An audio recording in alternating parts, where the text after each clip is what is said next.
So today we will be starting about non-metals, learning something about non-metals, and we will start it from polymers. So we have finished all the machining processes which are generally used uh, for cutting non-metals. Okay, I have not discussed about two processes which are kind of additive in nature, like additive manufacturing or molding. That we will discuss later on.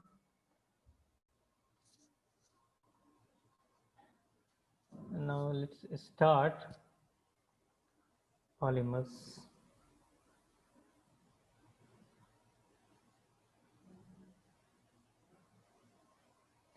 So polymers are probably the material which are having the largest application among all the applications available to humankind at the moment. And polymers are increasingly becoming more and more important because of various properties like lightweight, high strength, uh, electrical non-conductiveness. So all these properties make these polymers a very effective material. The name polymers, it was earlier called as plastics, and this came from a Greek word called plastikos, which actually means which can be molded. So, so most of the polymers can be molded into different shapes and size very easily, and therefore these materials become very important because they can be molded or formed into a particular shape very easily. Polymers are one of the various uh, material which have very large molecule. Okay, they generally made of very large molecules, and these very large molecules are actually called macromolecules. So this is nothing but repetition of these macromolecules. इसको हम बोलते हैं macromolecules.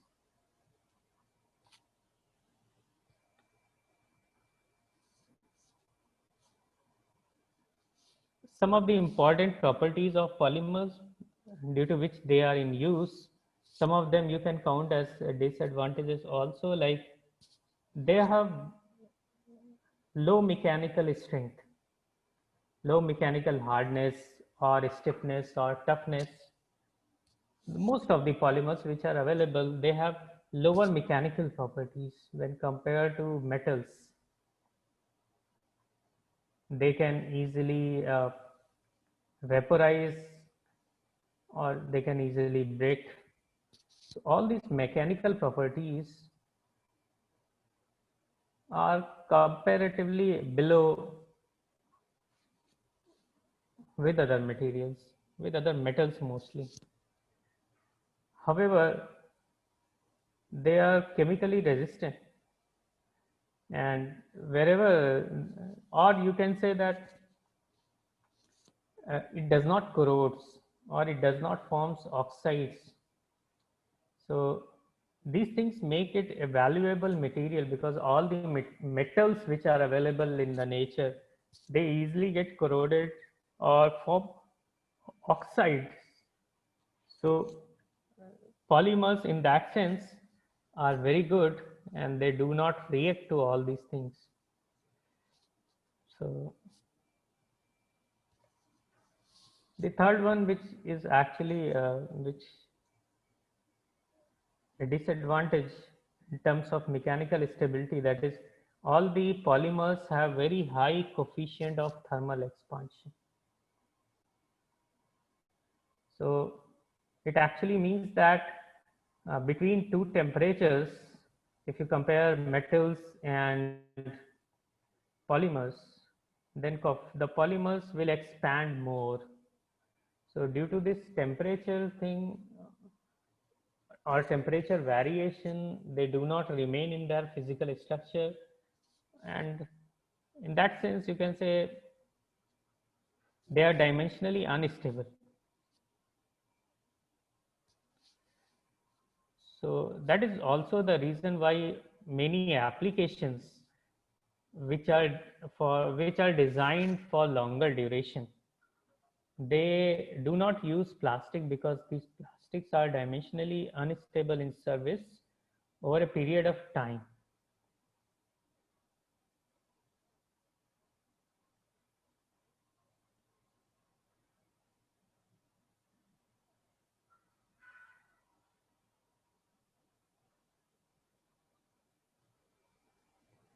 Compared to metals.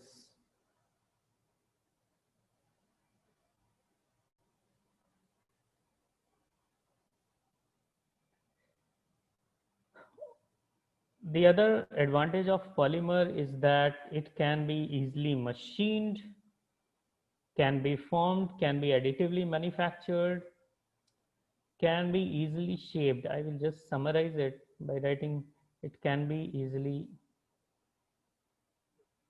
shaped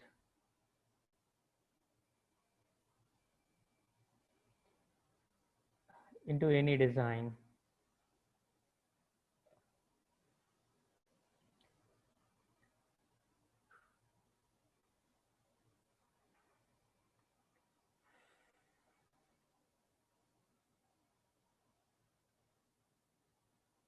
Uh,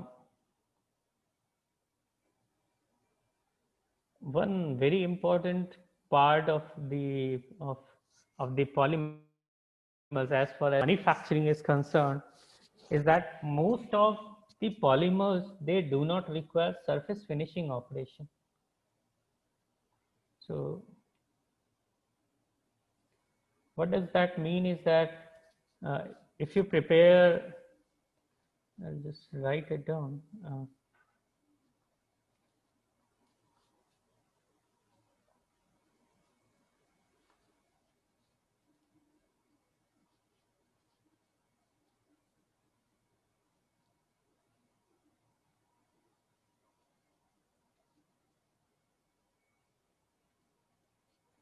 So it means that when we prepare any product out of metals, most of them, if not at all, most of them require a number of post finishing operation. So after this, making them over the lathe or milling or any other machines, we generally require finishing, and finishing operation is very costly, time taking. Uh, Overall, you can say the cost of the product actually gets increased by the level of finishing it requires. So that is why most of the precise part or the parts which are made in precision, they are so costly just because they require a lot of finishing operation.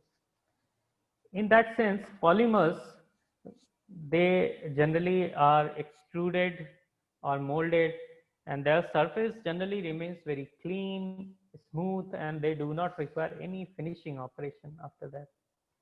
So that is why they save a lot of money, and that is also the reason why many products which are made out of the polymers are cost effective or too cheaper than metals.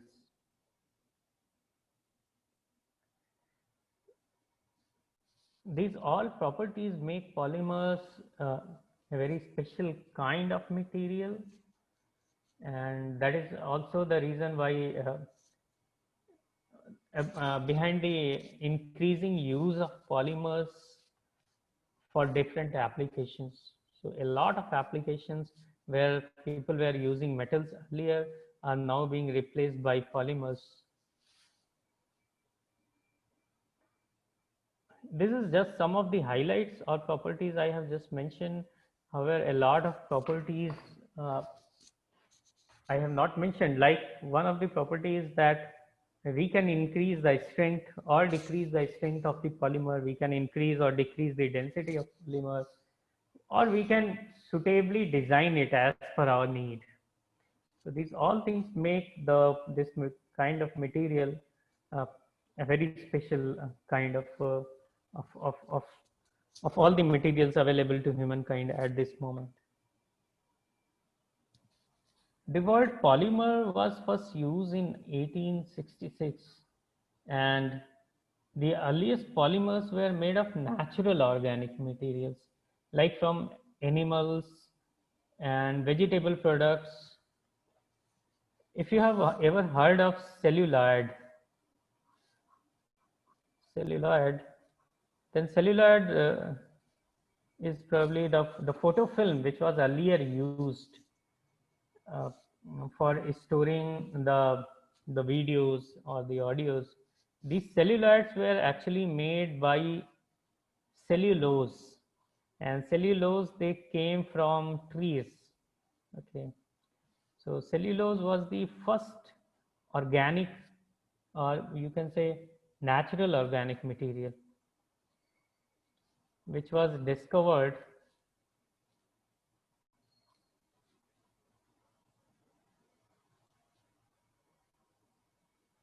during 1850s. And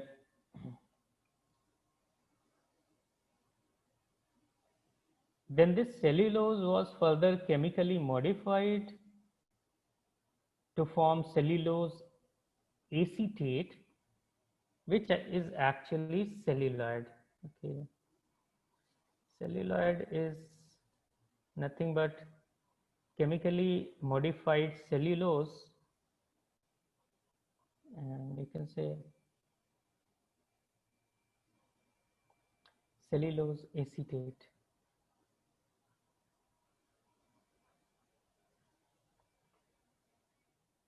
Later on, this cellulose material, this cellulose acetate was used for different purpose like sheets, packaging, then textile fibers, uh, plastics, explosives, varnishes, paints, all these things they use cellulose in some or other form, in either natural form or in chemically modified. This was the natural polymer. The first uh, synthetic polymer which was fabricated or which was made was phenol formaldehyde. इसको bakelite भी बोलते हैं. If you have heard of bakelite, I don't know, but uh, bakelite is nothing but phenol formaldehyde.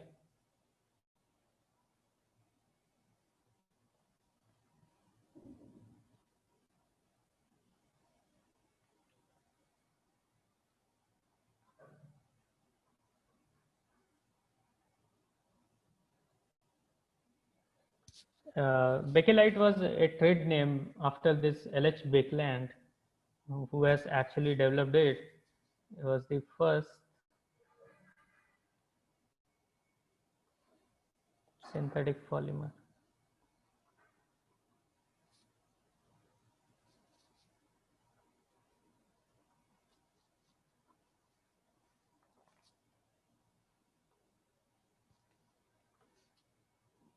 The development in modern plastic technologies, they mostly began in like 1920s. And in 1920s, a lot of new applications came up like tires, rubbers, and many of these polymers were extracted from coal or petroleum products.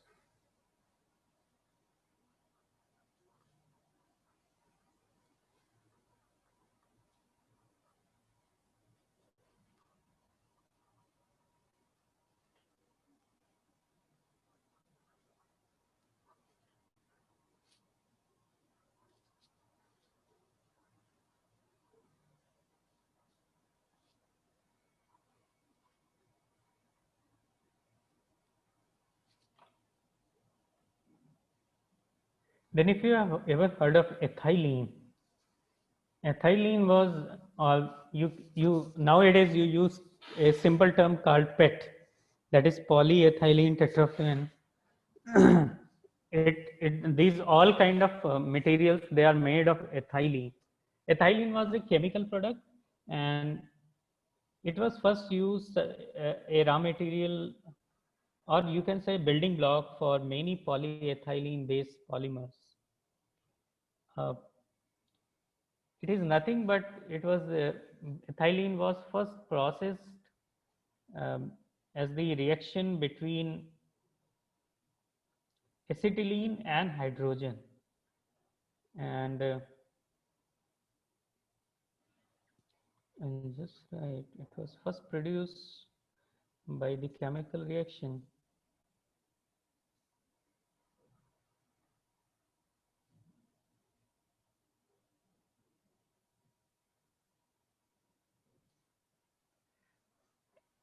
And acetylene itself came from methane and coke.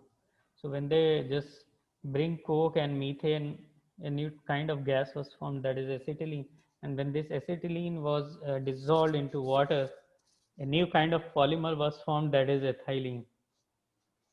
So ethylene was, in fact, the earliest breeding polymer, which paved the way for various other polymers.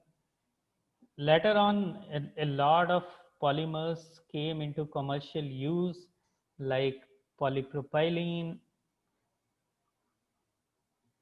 polycarbonate. I'm just writing a small term PC, that is for polycarbonate, and then acrylic, which is nothing but PMMA, that is polymethyl and PVC, polyvinyl chloride. They are all made in the similar manner. These all polymers are called synthetic polymer.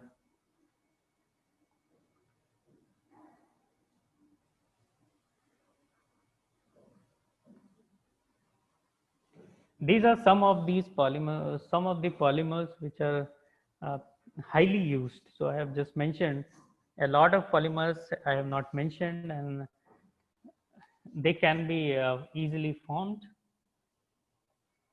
The DNA in your body is also, it also comes under the category of polymers, and is DNA, cellulose, they are all called natural polymers.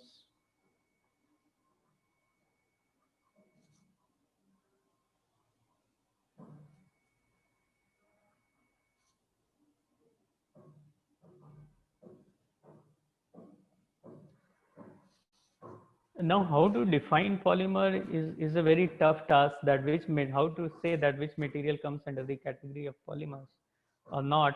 However, most of the polymers have C and H, that is carbon and hydrogen.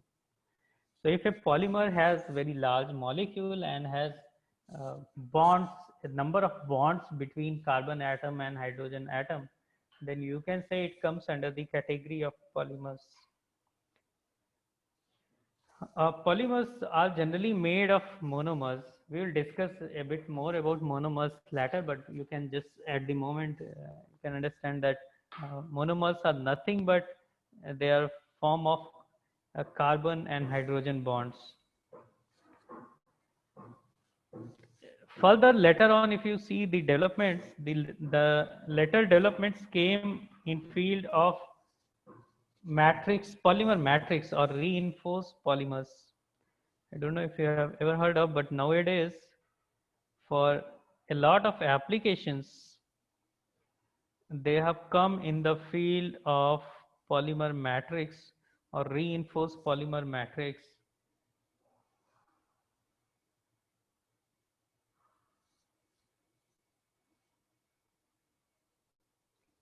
The difference between these kind of polymers and the polymers I have earlier mentioned is that these polymer matrix, or they are also called reinforced polymers, have very high mechanical strength.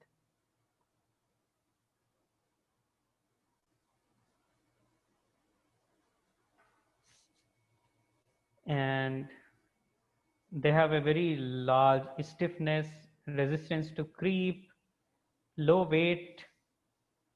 So all these things make them a very suitable material for different applications, especially in aviation. If you look at the aviation, a number of new polymers, reinforced polymers like FRP, CFRP, GFRP, like carbon fiber reinforced plastic, and aluminum matrix composites, they all come under the category of polymer matrix.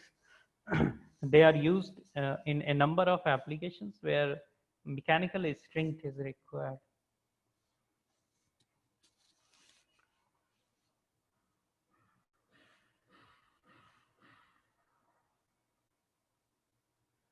So uh, if you look at the structure of polymer,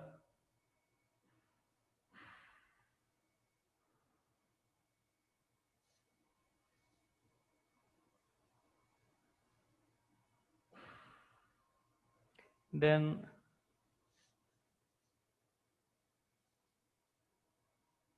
we can say that the polymer's property generally depends on the structure. Structure is the most basic element, you can say. The structure of individual polymer molecules are mainly responsible for the products, for the properties. Okay.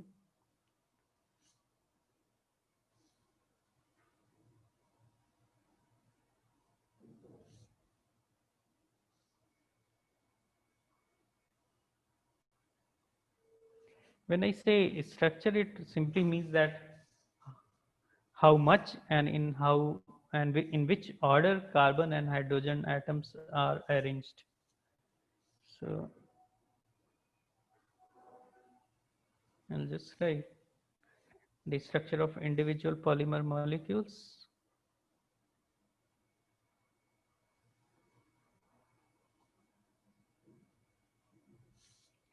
And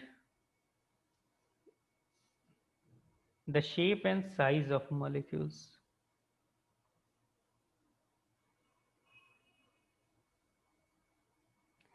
These two things define the polymer's properties.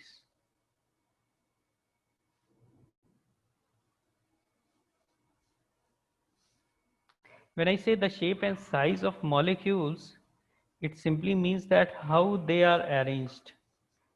Or you can say how the molecules of these polymers are arranged in order to form the structure.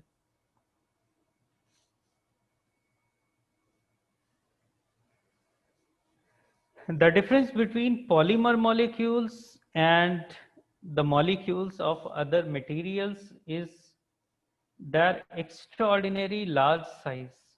Okay, the molecules of the polymer, or you can just say that polymer molecules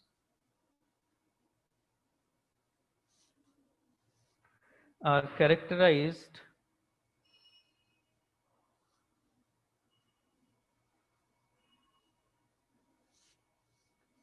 by their extraordinary size.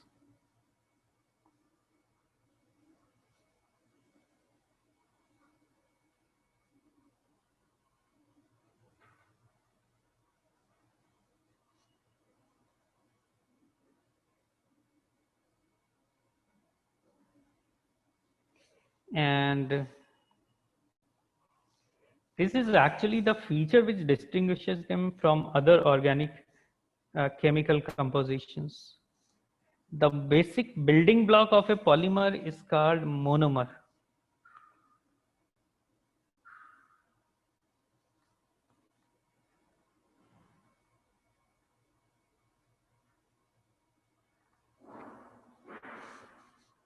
And a monomer, you can say the mer is actually, it simply means that a part. Okay, it's a Greek word which means part, and it is very similar to the unit cell when you have read about crystal structure. No, it is very similar to that. So like in metals, they use this term unit cell, and if you remember that in metals, unit cell is the unit which repeats itself in order to form the whole metal. Similarly, monomer is the basic unit cell of polymer, and a monomer repeats itself in order to form this polymers. And it's a repeating unit, you can say. And the difference between a monomer of polymer and a unit cell in metal is that a monomer is very, very large chain of carbon, hydrogen, sometimes oxygen, and some other elements, but mostly dominated by carbon and hydrogen bonds. Uh,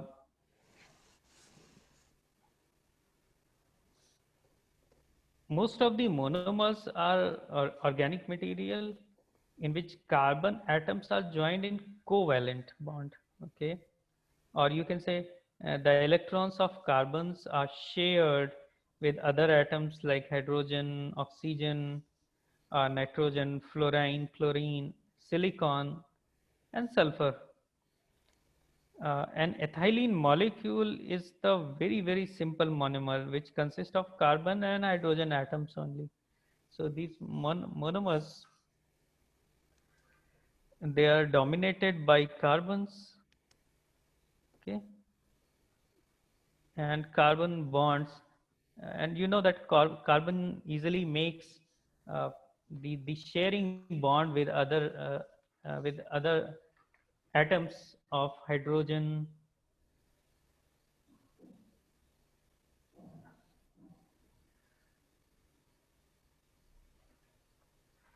Uh, Generally make a four link bond.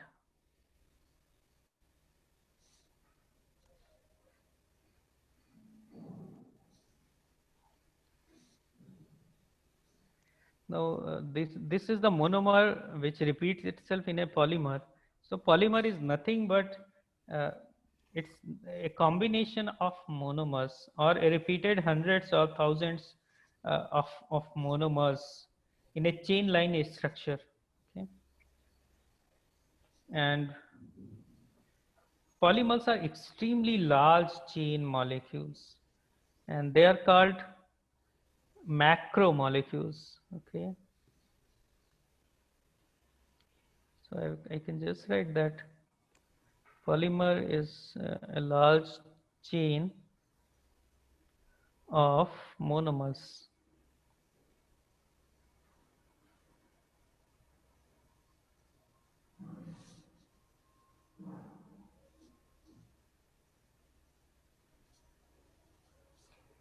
And two monomers always get connected by the sharing bond, you know, like the carbon does.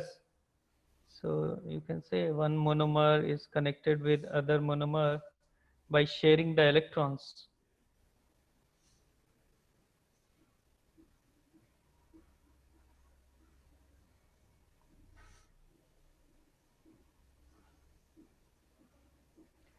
And this addition of monomers can take place via various routes, and this route is also called the route or the way in which these monomers can be added is called polymerization process. So here this polymerization also becomes very important as far as polymer properties are concerned.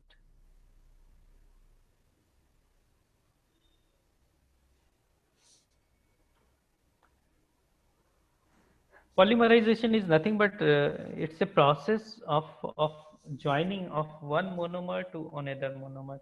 So the most common polymerization process is called condensation polymerization.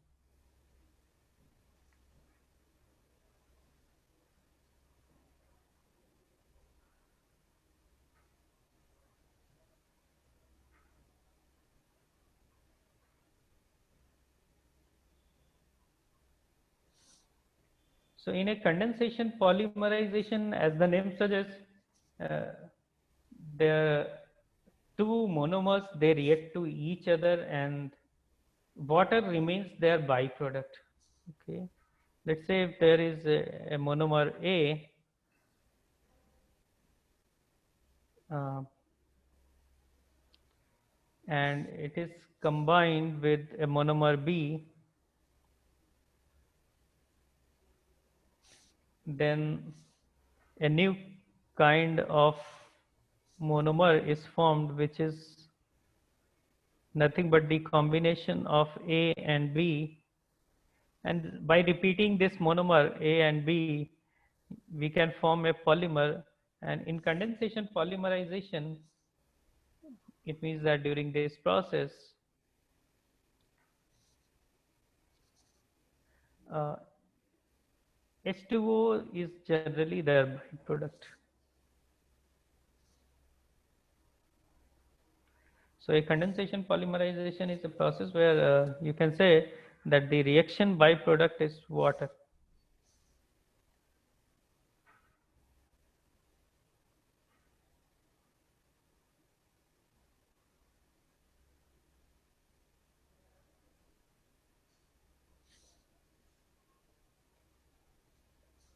This kind of polymerization process is also called step growth or step reaction polymerization, because the polymer molecules, they grow step by step until all the reaction is or all the monomers are get involved. तो एक बार ये process होगा और ये एकदम linearly होता है, मतलब एक मोनोमर दूसरे मोनोमर से रिएक्ट करता है, फिर कुछ वाटर को बाई प्रोडक्ट निकलता है और फिर ये लीनियरली ऐसे ही जुड़ता जाता है. There is another kind of polymerization process which is also called addition polymerization.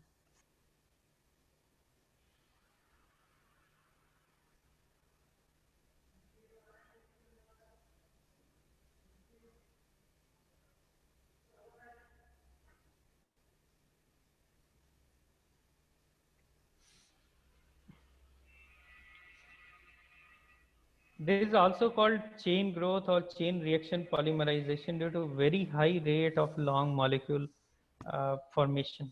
Okay, or you can say the rate of polymerization is very high in addition polymerization. Or you can say condensation polymerization takes place naturally, it takes long time, but addition polymerization, the rate of polymerization remains very high.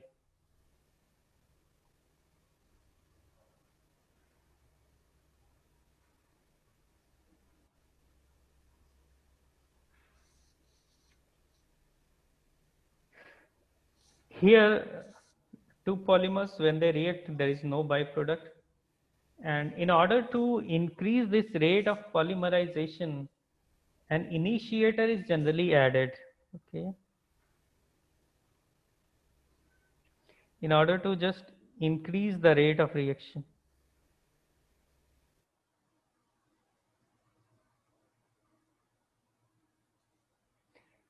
No byproduct, you can say.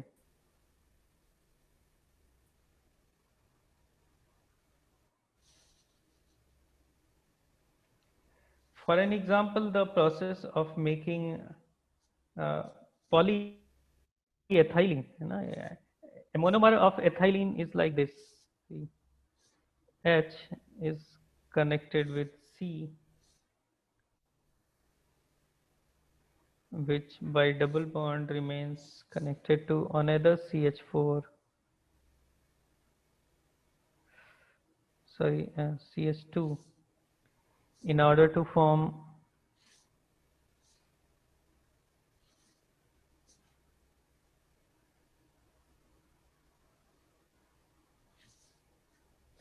CH4.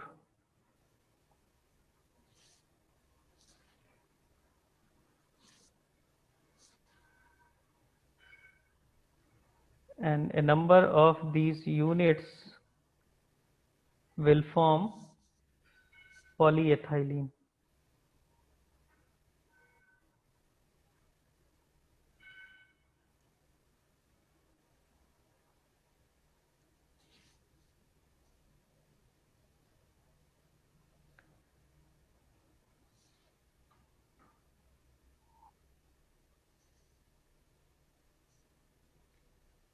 Polymers can be, if I wish to discuss polymer characteristics,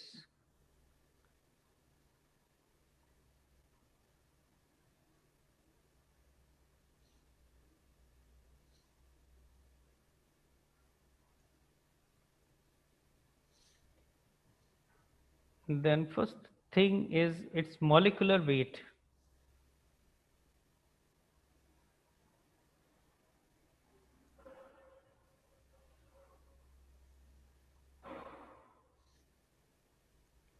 A molecular weight is nothing but it is sum of the molecular weight of each mer in the polymer chain. Okay, it is nothing but sum of molecular weight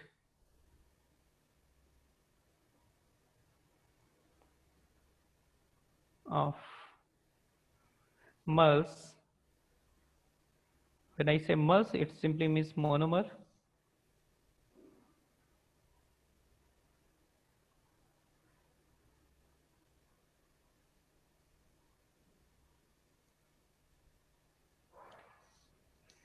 And you can say if the molecular weight is high, the chain length is high.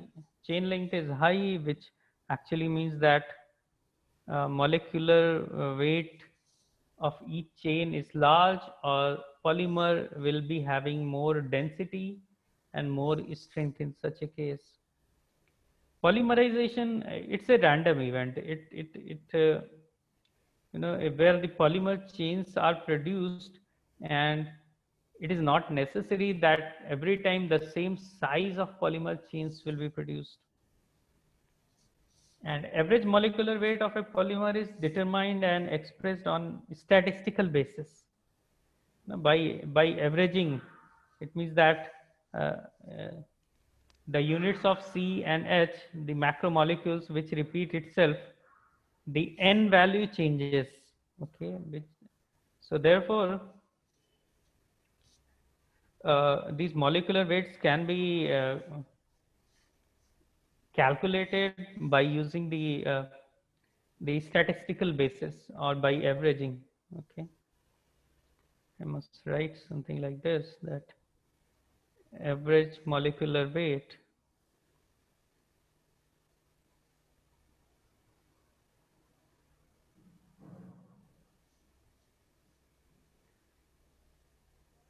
of a polymer is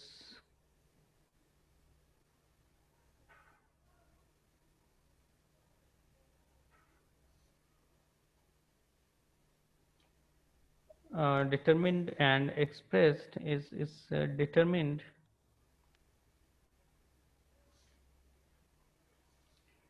by averaging.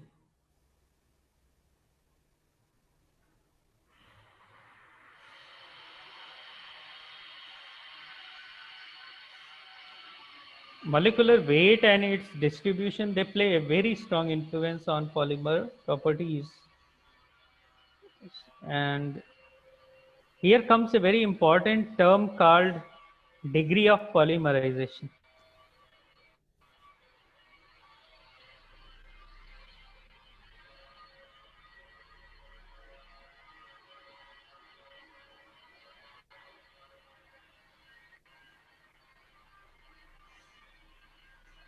And degree of polymerization is simply defined as the ratio of molecular weight of the polymer.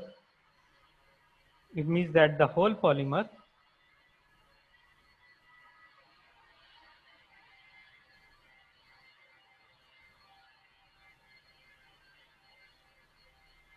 divided by molecular weight of repeating unit.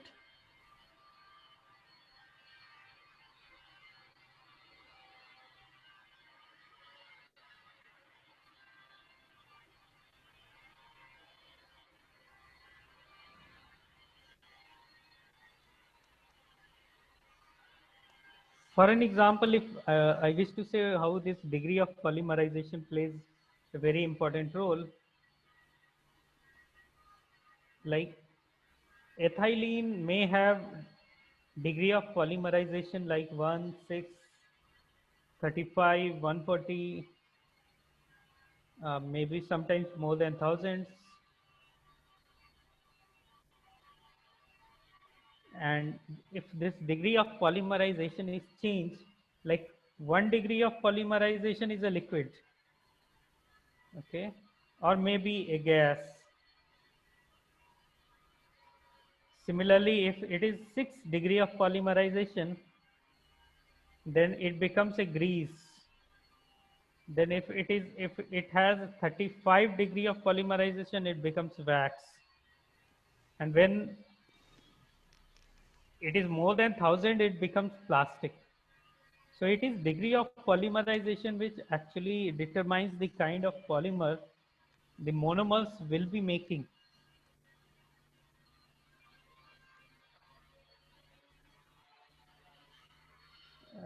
A simple example I just want to discuss about this degree of polymerization thing.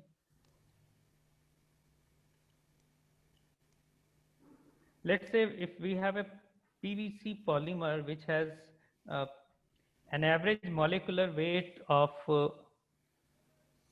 62,500. Okay, it's 62,500 is average molecular weight.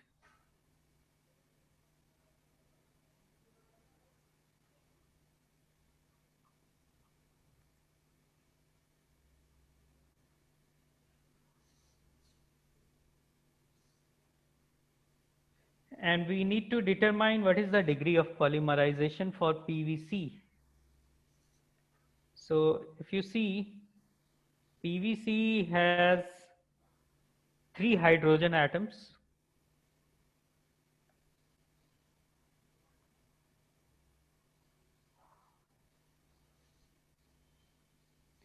2 carbon atoms,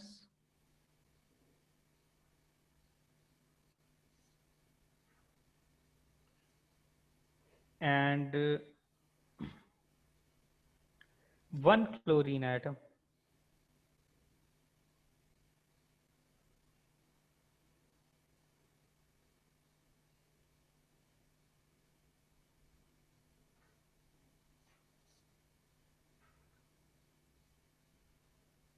And we know that the atomic numbers of these elements are like, for hydrogen the atomic number is 1,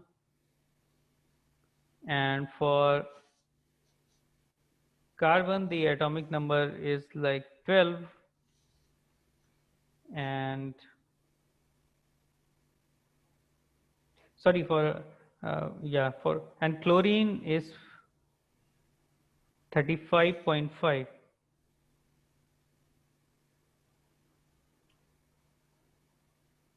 सो अगर मैं इसका PVC का wait निकालना चाहूँ तो ऐसे निकाल सकता हूँ कि 3 हाइड्रोजन एटम्स हैं, इसलिए 3 × 1 प्लस 2 कार्बन एटम्स हैं, सो 2 × 12 प्लस 1 क्लोरीन एटम है, इसलिए 1 × 35.5, it becomes 62.5. So degree of polymerization dP is nothing but the ratio of average molecular weight, that is 62,500, divided by 62.5, which actually means 1000. तो इसका ये भी मतलब है कि पीवीसी का जो स्टैंड अलोन यूनिट है उसको 1000 टाइम्स पॉलीमराइज करने पे हमें सॉलिड पीवीसी मिल सकता है. If you have not polymerized that 1000 times, then the material which will come out will not be PVC, may be something else. And that is why the degree of polymerization is very, very important as far as the kind of material or the properties are concerned. This polymerization, or you can say the bonding, this actually takes place via a covalent bond. Okay, the bonding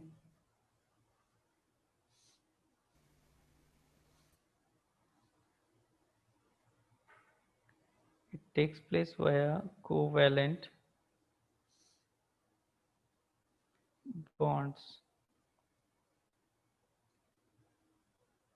These covalent bonds are, they're kind of, you see, they are primary bonds, and they are very, very strong. They are actually stronger than the secondary bonds which held polymer chains. तो जो monomer के बीच bond होता है वो होता है covalent bond, and this covalent bond is also called primary bond. The secondary bond जो जिसके कारण पूरी polymer chain बनती है वो secondary bond होता है, और वो comparatively less strong होता है than covalent bond. Covalent, the secondary bonds by which these polymer chains are held, they are like van der Waals bonds or hydrogen bonds or ionic bonds. These polymers,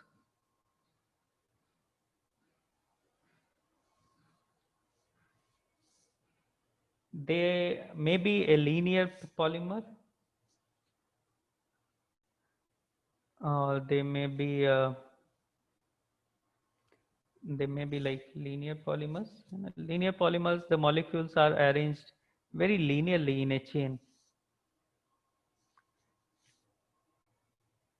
जैसे if I want to give you example like polyamide or polyvinyl fluoride, these are all linear chains.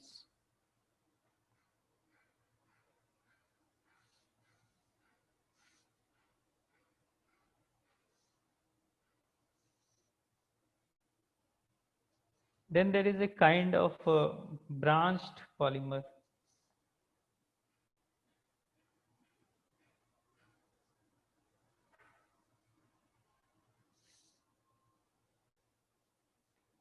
A branch polymer is like this, and then again, so these branch polymer have branches protruded from some end, and the molecules are not arranged linearly.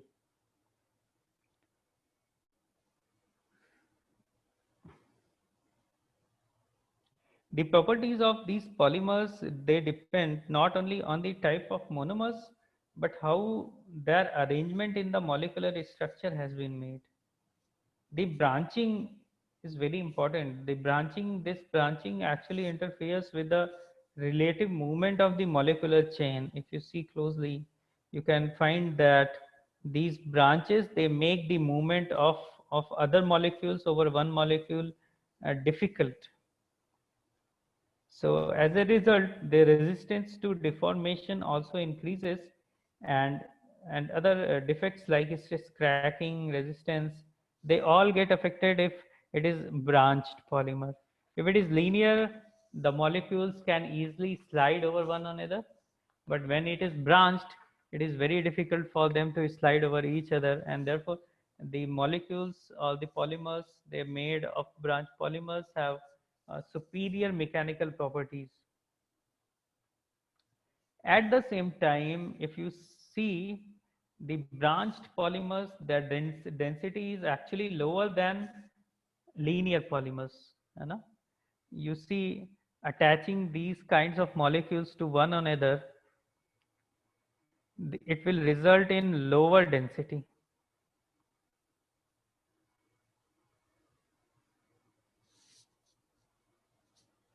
So therefore, the density of these branch polymer is low, or comparatively lower than linear chain polymers, and they actually interfere with one another. So they also affect this packaging process. And then there is this kind of polymer which is more effective, and it is called cross-linked polymer.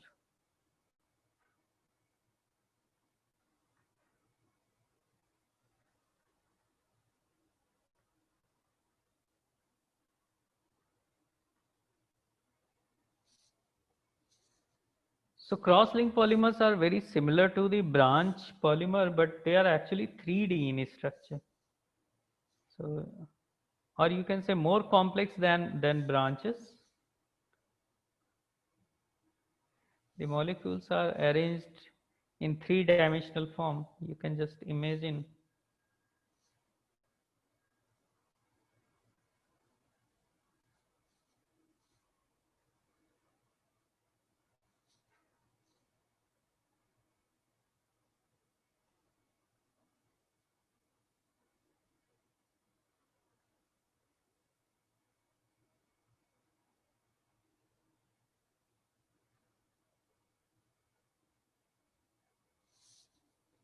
And these polymers with cross-linked chain structure, they are also called thermosets.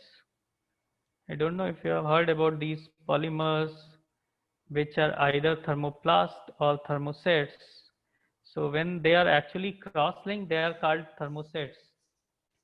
And most of the linear structure, they are called thermoplast.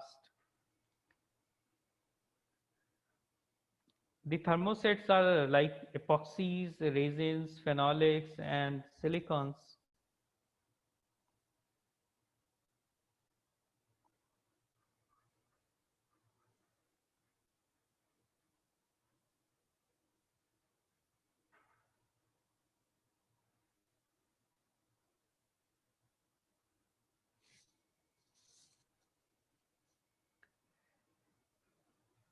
Then a bit more complex is a network polymer, more complex than this cross-linking polymer. Although network polymer, it is not so much in use.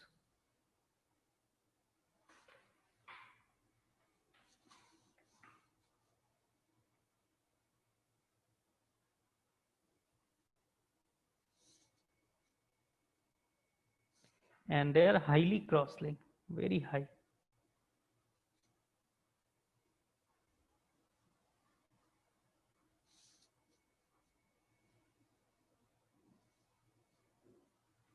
And they generally have three active covalent bonds. Okay.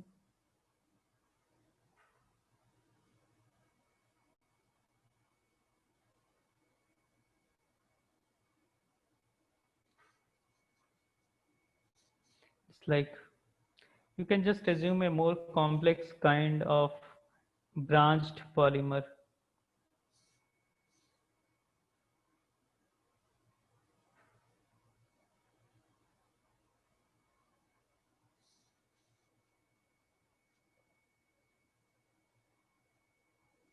Now we were discussing about this thermoset and thermoplast. So thermoplastic polymers, they can be formed or shaped. They can be linear and they can be cross-linked. But most of the thermosets, they are either cross-linked or network polymers. They come under the category of network polymers.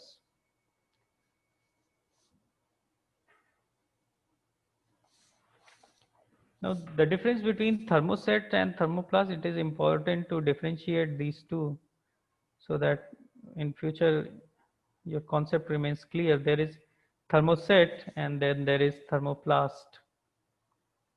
Thermosets are defined as, sorry,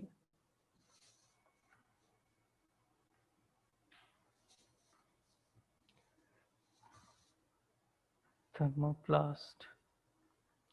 Thermosets are like one set forever set. It means that एक बार आपने कोई भी सामान को बना दिया है, कोई भी प्रोडक्ट बना दिया है, तो फिर वो दोबारा से उसको आप रीशेप नहीं कर सकते हैं. So one set forever set.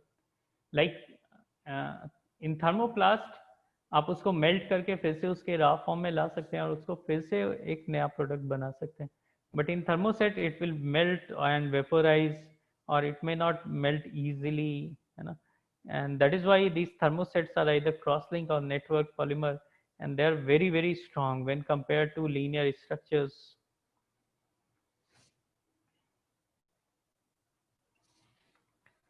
So that is all for today about polymers. In the next class we will discuss how the other things like crystallinity and the glass transition temperature of the polymers matter as far as mechanical properties are concerned. So do you have any question?